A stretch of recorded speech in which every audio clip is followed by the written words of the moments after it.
Hello and welcome to TU Dublin Talks, episode 6. My name is Daniel Donovan. I'll be your host today, and joining me here is Aoibh Hall. Aoibh, thanks very much for giving us your time.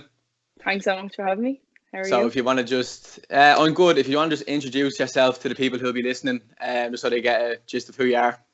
Okay, cool. So I'm Aoibh Hall. I'm in second year of sports management and coaching.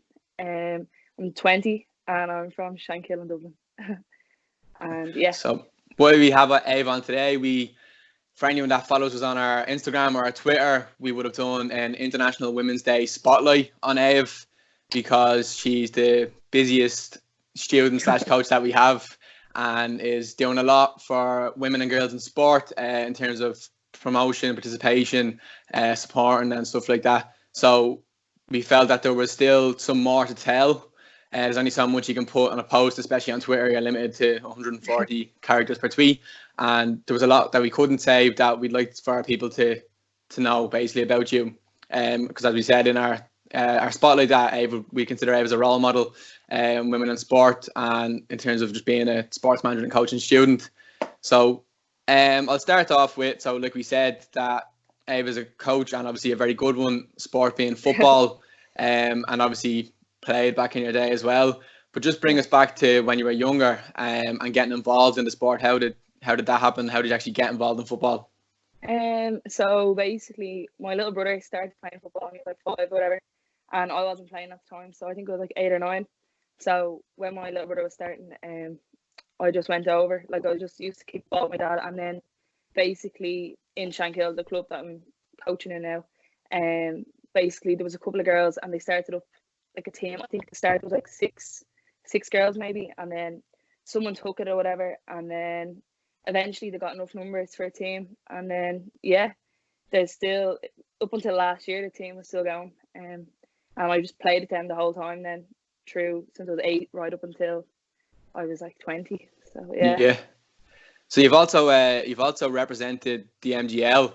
So for people that don't know what it is, it's the Metropolitan Girls League and would be kind of the female equivalent of, so for any lads that would have played football in Dublin growing up, they'd know what the DDSL, NDSL and SDFL teams are. They're basically academy teams, and the MGL is the female equivalent of that. So how did you get involved then with the MGL? I think I went for trials or whatever before, and then eventually I made the squad, and I think I played there for 3 years, 3 or 4 years, 3 years maybe.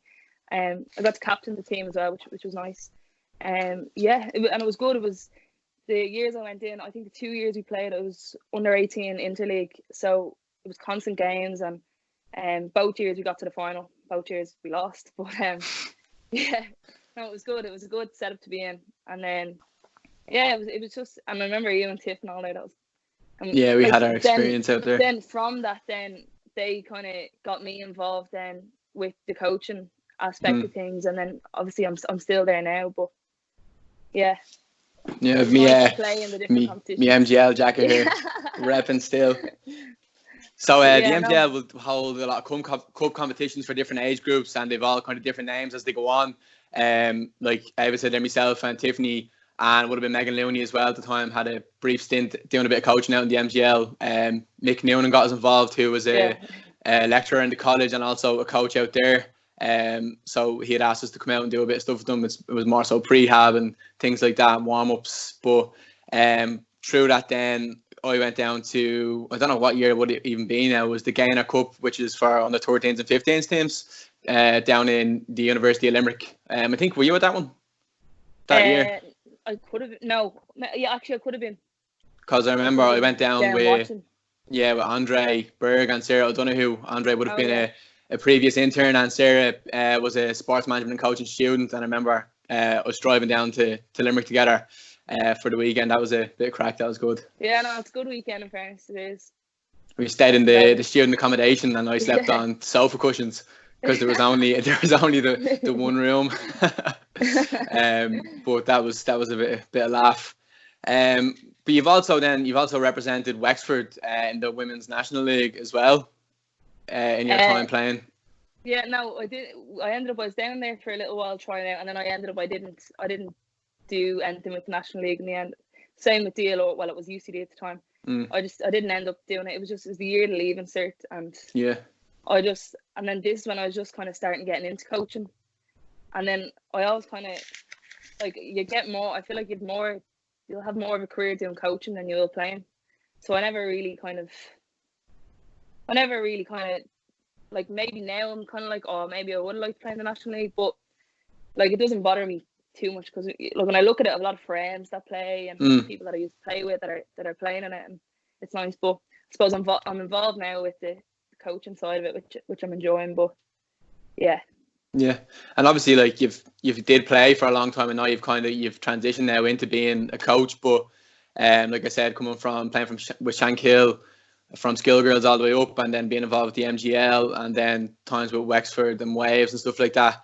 It feels like, I know, like, whenever I talk to you, like, you're just been a coach for so long, but then you forget that you played for a lot longer than you've been coaching. What would you say would have been your highlight of being a player? I loved the whole going and playing with I loved playing with the Shankill team. Like, they were all good friends of mine. Like, we're still a great group of mates, and you know, playing the whole way up with people, like, since you were literally kids right up until like I was 20. And then the MGL, I loved that. It was fun. It was a bit of laugh. It was serious, but it was good in a way. Like, I made friends for life. Like, and it was good going at the weekends, and you know, going and playing at different places and all that type of thing. Like, I did enjoy it. Like, I really did enjoy the MGL. Because I know, like, we're saying, like, the MGL was fun and stuff, but like, for people that don't know what it is, like, the MGL is a serious thing. It's representative teams, it's academies, like, do you know what I mean? It's the top players. So, but it's good as well that you can enjoy it in that way. Like you're saying that. Yeah.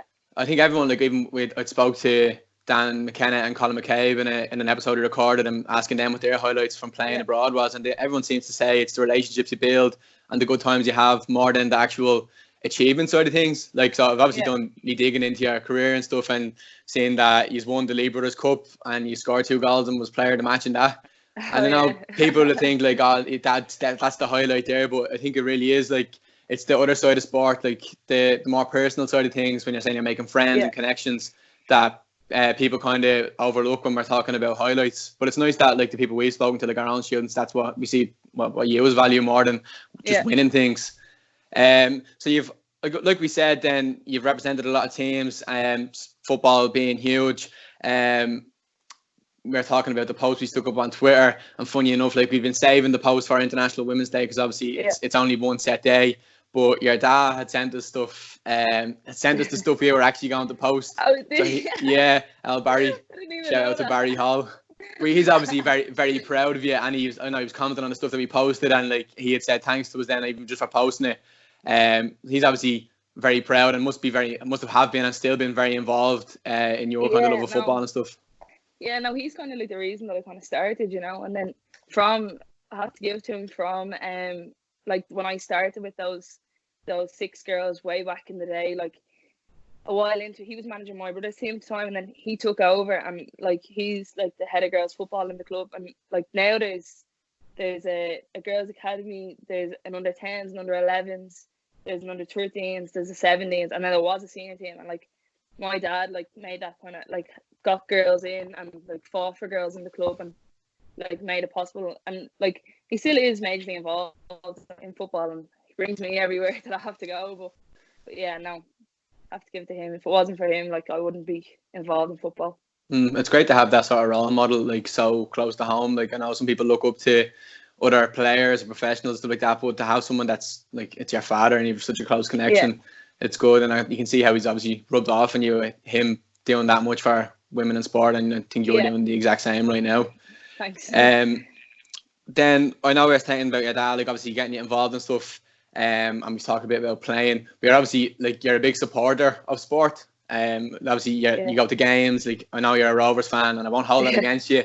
I'd be a Pats fan myself, but we won't say any more on that. But obviously, you support. You go to, obviously, Irish games, like men's and women's. You seem to just be a bit of a sport fan more than anything else. Yeah, I think just in the family, you know, like, I have a brother and my dad and my mum. Like, we're just into sport, and it was always been a thing. Like, sport was always just a thing we did, and I always played sport. I always played different sports and that kind of thing. And then if there's ever a match on, if it's close or anything, like, you'll always see me at it. Just something to do. And yeah, I'd say I do love it. So Yeah, and then obviously now you've made the decision, like you've transitioned from a player into a coach, and was that a difficult decision to kind of make, to stop like playing like with your mates or with your club, and to say that I'm gonna like have a proper crack at coaching now, like? yeah, well, see, like what happened was, I never kind of made that big decision saying, right, I'm picking that over one over the other. It kind of happened kind of gradually. So I think I was 15, and Tony Pucci's he's a really good friend of mine. He was a coach for me for years, and basically he ran a girls' academy in Wicklow, and I had like players such as like Anya O'Gorman and everything. He coached all them, and he said, I'd love to start one in Shankill or whatever. So he was like, I think you'd be really good at coaching. Would you want to get into it? Da, da, da. So eventually he set up this girls' academy, and I just got involved coaching. And then from that, little by little, it kind of progressed. Kind of went into summer camps. Anya O'Gorman and a few of the Bray lads set up their own summer camps, and they gave me a chance to go and coach with them. And then I got involved with the FAI camps, and then by bits then I was like taking teams, and then yeah, it just kind of snowballed. like, yeah, it kind of just became bigger and bigger. And then eventually it was like working out that I was training maybe 2 nights a week and then match of the weekend, and in those slot days in between I'd be coaching a team or whatever. And then eventually I was picking up a lot of injuries and little niggles, and then last summer I was going away, and then I was injured or whatever, and then I never said I'm giving up football. And then the team folded, so I haven't really, well, I played in the college, but Yeah, I think like part of me now, yeah, I might go back and play. I don't know. Hallow wants me to go back to yeah, to the Bosco. mighty Bosco. But I'll see. I think I'm happy. I'm content with coaching now. I think I just want to stick at it, and it's going well, and then like put all my time into that. Yeah, and obviously it is keeping you busy. We'll go into kind of the bit more in depth into what you're actually doing in coaching, and we'll build our way up to it. So obviously then, like we're saying, you're a coach, and to the level you're at now, you obviously need to get onto the coaching ladder and start doing badges and stuff like that. So how did you get into your badges?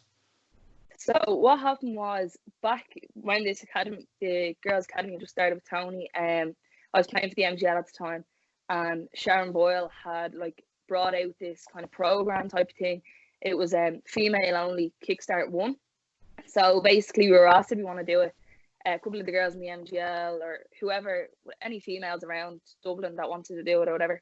So I signed up for it, and that was grand. We all went and did it. And then fair play to Sharon. Sharon got like the ball rolling. She had like in the space of a couple of weeks, she had the Kickstart 2 then for us to do. Then like after school, like at evening times and all, she sorted out nights between training. She had us doing 4v4, the 7v7. She got us doing the strength and conditioning, and that was all just through her. It was a group of us that did it. And then I think I might have waited about a year, and then I'd never done like a mixed I'd never been in a mixed coaching environment doing a course, so I had to go do my D license. So I went and did that. I did it in Cherry Orchard, and I was the only girl, and it was full of all like know-it-alls. They're all lads. And how was that? Was that in any way intimidating, being the only girl? And like you're saying, I remember going into the room, and my dad dropped me out, and he was sitting outside waiting on me, and I was thinking, I don't know about this. It's like, it's a bit intimidating. I was only like a couple of years ago, 3 years ago. I was probably only like 17. Going into the room, it was full of lads, and I was thinking, I don't know about this. And when they ask questions, it was grand in the end. And then from that, then I think I waited a year then again, and I did my C license. But that was like the first kind of one that was a bit more serious. Like that was 2 blocks. It was 4 days and then 2 days. It was mixed again, but there was a couple of girls in it, and I didn't mind at that stage. It wasn't like a big deal. And then obviously then at the moment I'm on my B license, so I was very fortunate to be picked to be in the fully funded by the UEFA and the FAI and do the female only UEFA B. So I was grateful that when I applied for it, that I was given the opportunity to go on the course. Yeah, you're in Foa Island as well, weren't you, with them recently? Yeah. So it was the first block we did it in November. It was in Abbottstown, and then the last block was in February, then in Foa Island. And then we were meant to have our final our final assessment, whatever, now in May, but doesn't look like it's gonna go ahead. Yeah. Was meant to graduate. Well, if I do graduate, was meant to be in July, but sure, with all this happening, I don't think it'll be happening till later in the year. But sure, look. But it'll happen at some point, anyways. Yeah, exactly. And you'll get your B license then. And obviously, like for people that don't like, if they're not kind of involved in football or they don't like understand kind of the coaching ladder and stuff, you need to kind of like we'd spoken about a bit with Jamie Moore, because he's obviously done the same thing. He's gone up to his A license and stuff now. That you need, if you want to kind of coach at certain levels, or if you want to like be a manager of certain teams, certain ages, you need to have these badges. So obviously at the minute, the B license, what that entitled to you now at the minute when you when you graduate and get it? Any League of Ireland team, or Women's National League team, you have to have a minimum of a B license to coach in there. Grand. So yeah, we're getting way up there now. So there's only really the A license left after that. So yeah, and I suppose what I'd say you're 20, 21. 20 this year. Yeah, so turning 21 with a B license, you're obviously in a great position. Like some people might not get into their badges till a lot later, and it takes time and money to get through them, and commitments and stuff like that. So you're obviously in a really good position, and that's obviously one of the reasons why that we are having you on today, because there's a lot of people who will be saying they want to be a coach and who are doing the degree but mightn't do too much coaching outside of the actual degree. And obviously this is where you learn your trade, and you're going off and doing the extra stuff like doing the B license, C license, like you said. They're blocks of work and they come with assignments and stuff. They're not a joke. Like you don't just go out in the park with a few cones. Like there's assignments to this and stuff. There's a lot to it, and I think people have to realise like there is a lot of time and effort that it does go into it. Like it isn't easy. Like I'm still doing the assignments at the moment. They're due next Friday. Like there's like 6. I think there might be 20 maybe, and they're all like they're pages long. You have to do them, but I think people know that when you're getting to that level of badges or whatever, like that's what does have to go in to do it. But yeah.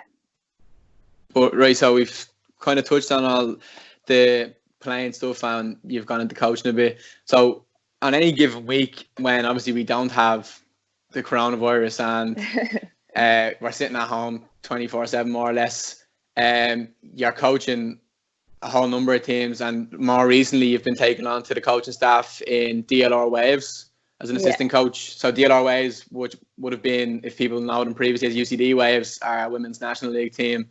So you were taken on the coaching staff there. How did that come about? So Graham, the manager, just came to me whatever, and I'm very grateful to him, and I'd like to thank him for allowing me to get the opportunity to come in, because I did know that I knew myself doing the B or whatever that I would have to make the step up and put things into practice. And Shankill being one of basically the Waves have a pathway to do with all the local teams, so players can progress through this pathway, like the good players, and then go to the Waves. So Shankill being one of the clubs or whatever, and then my dad is involved with DLR, and Graham just came to me like offering did I want to come up and get involved, and I did. But yeah, I'd just like to thank him and John for allowing me, because I think I'm glad that I have the chance to go and make that step up to the National League. Yeah, and obviously we have one of our students, first year sports management coach, and Kira Mara is one of the players. So you've gone from teammates on the college team to being the boss.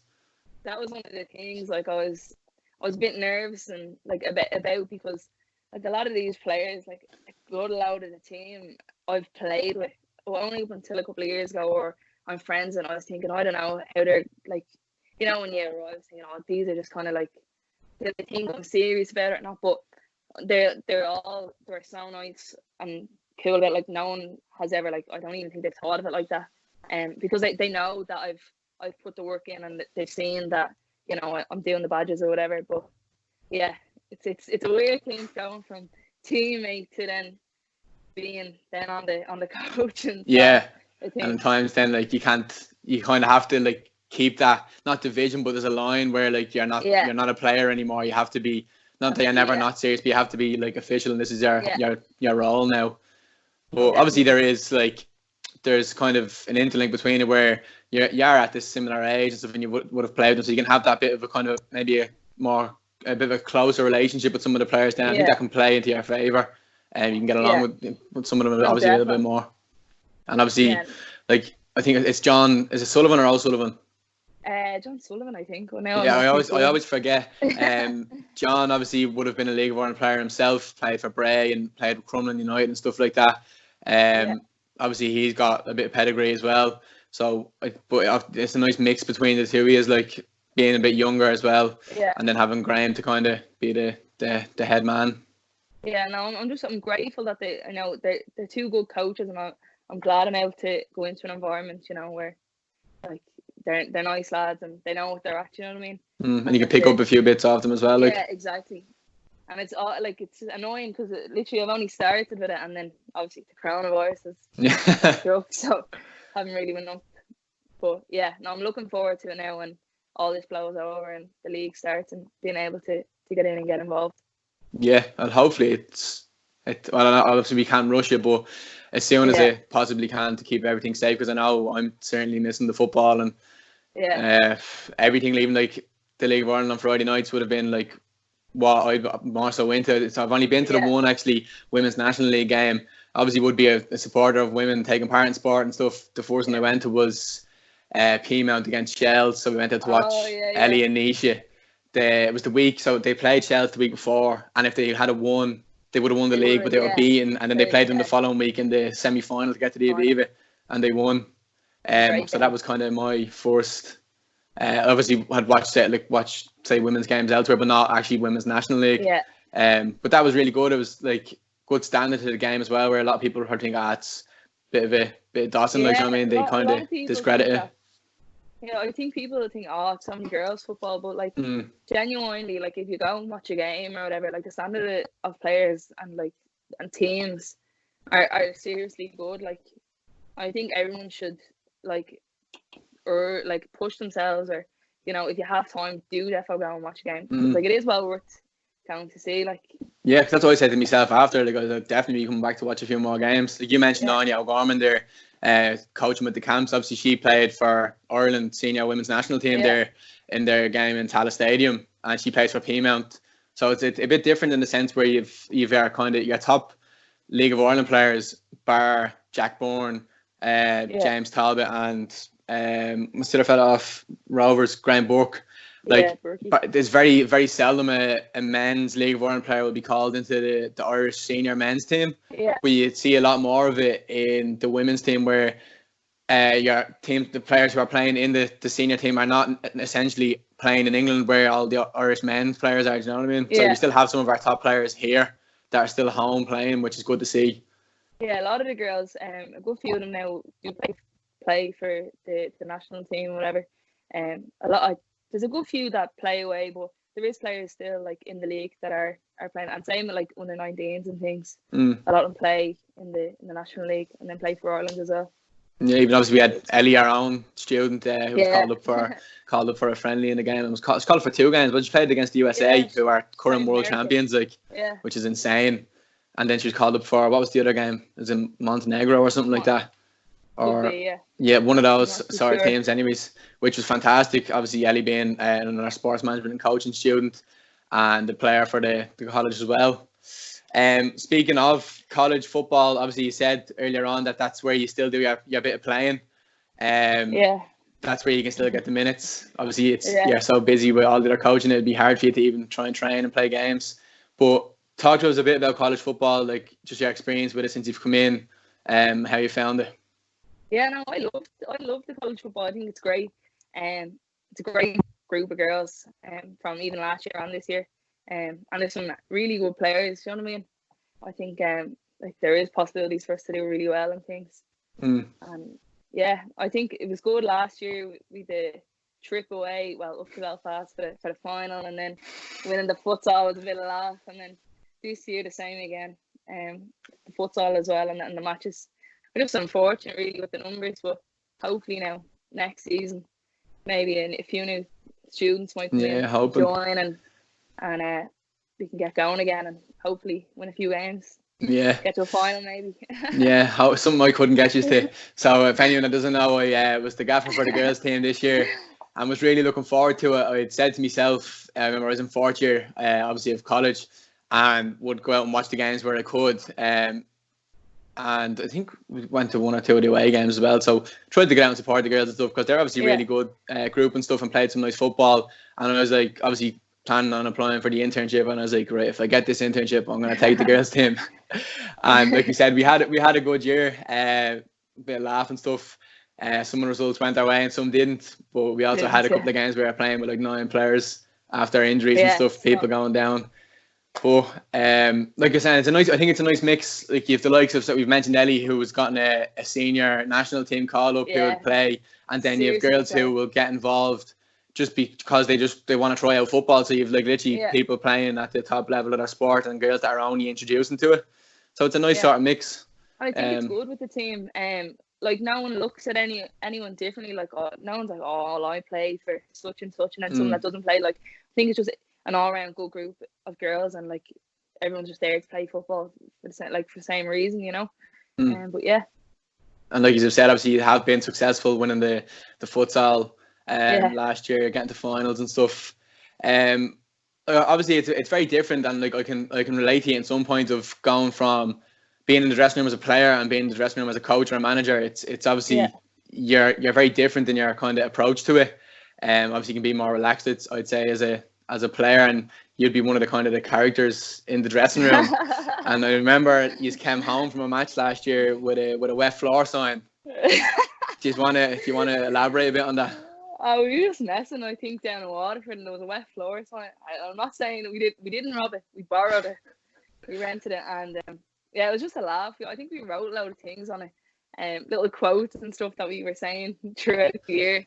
Can you give us one or two of them? We are out tonight is one. I think get up downstairs is another one. There's a couple of crackers. It was funny. I think it was just throughout the year, just kind of we had them or whatever, and then we were just messing, and we just brought it back to the college. I think it's still in the room next to the storeroom. Yeah, I think it is. We'll say that the bus had a wet floor anyways, and that's why he's needed the sign. That's the reason why. Yeah.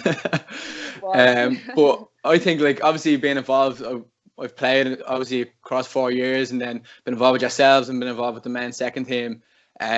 He's always had a great kind of buzz around the place on match days, on trips and stuff like that, singing songs, playing games and away trips. And I loved all that because it takes away like from a bit of like you don't feel the pressure. Like it's all kind of enjoyment, and obviously we take it seriously and we go out to, like, not saying we have to win, but obviously we want to win, which is important to have that desire.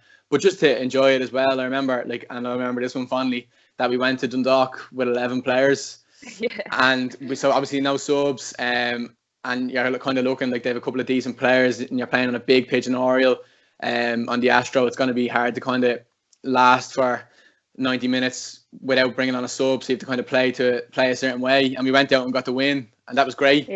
Now obviously when you were playing when you were younger, what was your position by trade?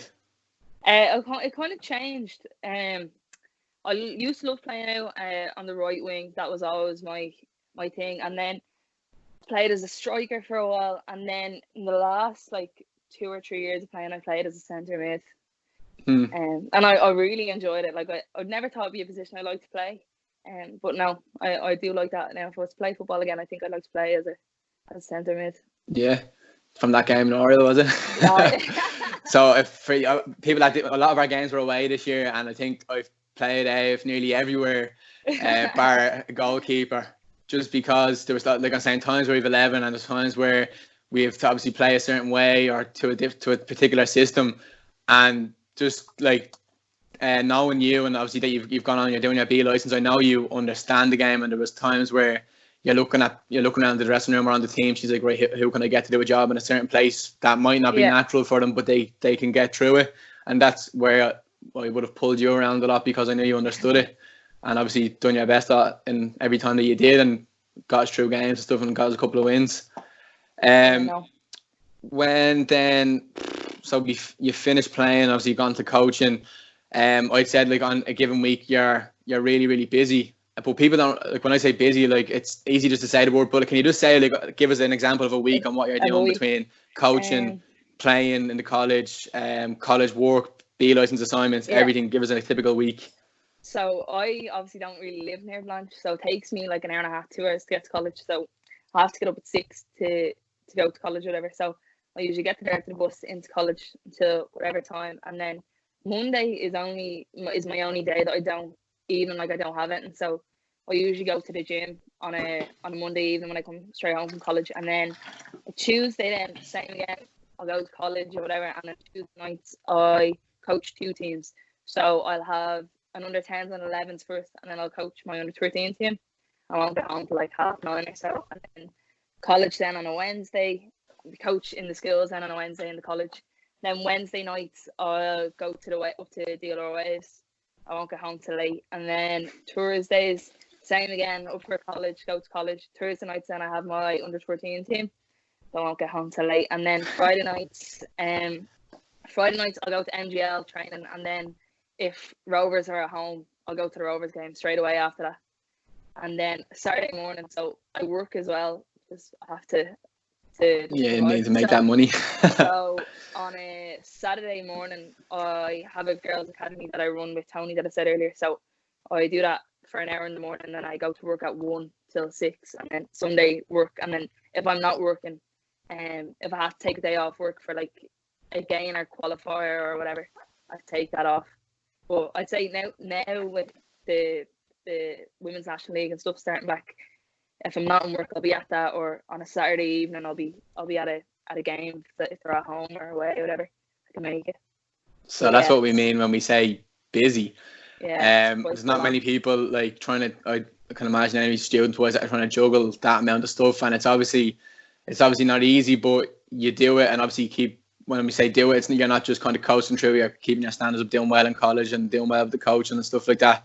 So it's great to see. I think it's something that people could definitely could take a leaf out of your book, in terms of like juggling and time management and stuff like that. Yeah. I'd say you don't know what to do yourself now with all the free time though. Yeah, it is difficult though. Like there is weeks where I'm like, oh seriously, why do I even like bother or whatever? But like it is worth it, and I love it. And it's just you just have to make sure trying to like slot things into different times and when to get things done. And I think it was like I remember when the B had just started, and it was after it, and we got the assignments, and I was trying to get college assignments done with the UAPB assignments, and then like going out to coaching, and it was just awkward. But I think I know now myself what I have to do and how to get it done.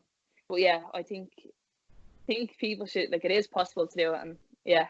Yes, but once it's something that you enjoy as well, and I do believe that when it's something when you're putting all that time into something you enjoy, that it doesn't really feel like work a lot of the time. No, it doesn't. Obviously, now like you're saying, there's times where it can get a bit like daunting when you have a lot of things going on. That's only natural. I think it's human nature. But at the root of it all, you obviously do love what you do, and that's why you keep doing it. But I know you mentioned work as well. You've got a cool job. You work in Explorium. Yeah, I work in Explorium. In the sports science section, and so basically that's like kind of football as well. So we do have teams coming in and from like different clubs, and then I coach sessions with them, like different things like agility and speed, and I do that in work. So that as well. It's like everything's kind of just linked in together, like, and it's enjoyable, and it's the same kind of things like things you do in college, like simple things like in work they were sending people off my section to like an FMS thing, but sure I'd already done it in college, so like it was handy. But yeah, no, it's nice the way it kind of all goes hand in hand. Yeah, so if people don't know what Explorium is, check it out. It's cool. Yeah, it's definitely. Sports science. I really want to go. Yeah, you and Tiff will have to come up. We went to Trigo before, myself and Tiff and Jamie Hollywood and his Mrs. Serena. Oh yeah, and then Tiff had a mare getting ready, and we couldn't go, so Jamie and Serena went. But we'll definitely make a point to go when we can. Yeah, all these. Well, now there's no excuse not to do anything, because you could just be like, well, remember the coronavirus when you couldn't do anything. So now you have to do everything. You mentioned it a little bit there, so I wanted to finish up on. Obviously, you do all this coaching and you're in the coaching degree, and we're talking about people kind of applying what they're learning, and you've mentioned a little bit about it in work. How do you kind of like work aside your talking coaching? Then like what have you kind of picked up through your degree, little things you've learned that help you get to where you are? Like there's like simple things, like even like, you know, like doing fitness with players and different like testing, like at the start of the season doing testing with the MGL girls. Like I'd done all that in college or whatever, so it was handy. Like I knew what I was doing and I knew how to like record it, whatever. And then like simple things, like I'm trying to think, like we're doing like a program, or like, you know, like periodization things. We did a little bit of it, like, so I had to do that for my B, so I knew how to do some of that like stuff from college, which was cool. And like even like then college going into football, or football coming into college with like coaching or whatever, we had to do an assignment there only a while ago for John Barry, and it was like a testing of a team. So it was grand. Like me and Nisha could use my MGL team, and they all knew how to do the testing because we've done it before with them. And it's good. Like it's good how it all like works hand in hand, like everything together. Yeah, and that's like, that it works like that. Because that's what you're saying. It is important that, like, even though it falls in your favour, the things you do anyways kind of overlap with the material you're studying. But for people then who are doing the degree, and if they might be interested in certain parts of it is testing, to go out and try and work with teams and do the testing and things like that, and really apply your knowledge. Because book learning and stuff like that, it can only do so much. Like, you have to actually get out there in the field, and that's invaluable experience, and obviously something that you've definitely taken on with all the things you do practically, which is great. But yeah, even with like the coaching and the skills and everything, like even though I coach outside of things, like I still learn things from it and different things, and John's good like that. John Byrne, he'll always like tell me, he'll pick up on little things and help me out, whatever. But yeah, like it's constantly learning all the time. Even though like different like coaching environments and different coaching different things, obviously, but they're all quite similar in a way. Yeah, that's it. Like John loves to saying every day is a skill day. Yeah. You've definitely heard him say that. Yeah. But he's right.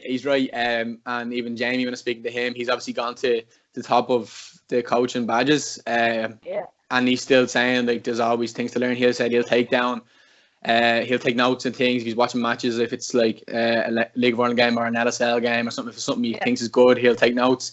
So you can always learn from someone else or something else, which is important. Like, even with drills and things, I'll always like take drills down, or if I see something, I'll always like screenshot them or different things like that, because everyone has like a different way of coaching, and you always pick up on little things and things like that, and then you can apply them then into your coaching or whatever and change it up a little bit.